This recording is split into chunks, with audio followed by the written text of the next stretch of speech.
संगे हम मनाइबै नया साल रानी गे जान बोल केकरा संगे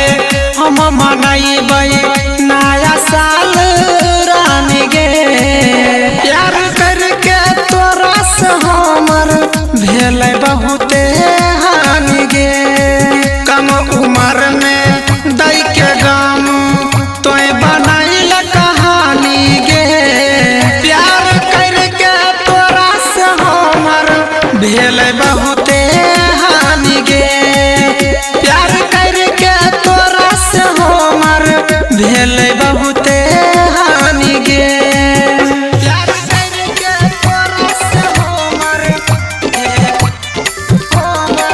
भेलै बहुते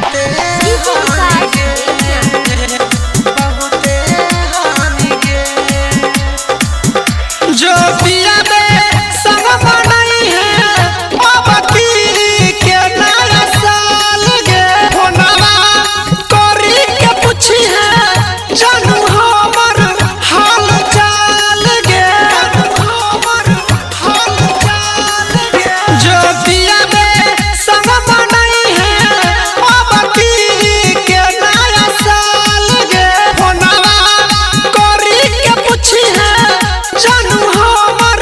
हाल चाल गे मरलो पके पिलैतै जान हमरा पान गे प्यार करके तोरा से हमर भेलै बहुते हानि गे प्यार करके तोरा से हमर भेलै बहुते हानि गे प्यार करके तोरा से हमर भेलै बहुते हानि गे आशिक अमन कहै छौ दीपको के याद करी है भूल के भी जा तू हमरा दिलवा से तोय नहीं लड़ी है दिलवा से तोय नहीं लड़ी है आशिक अमन कहै छौ दीपको के याद करी है भूल के भी जान हमरा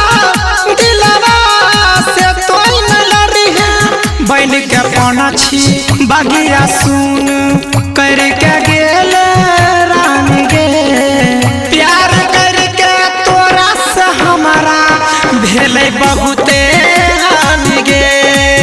प्यार करके तोरा से हमर भेलै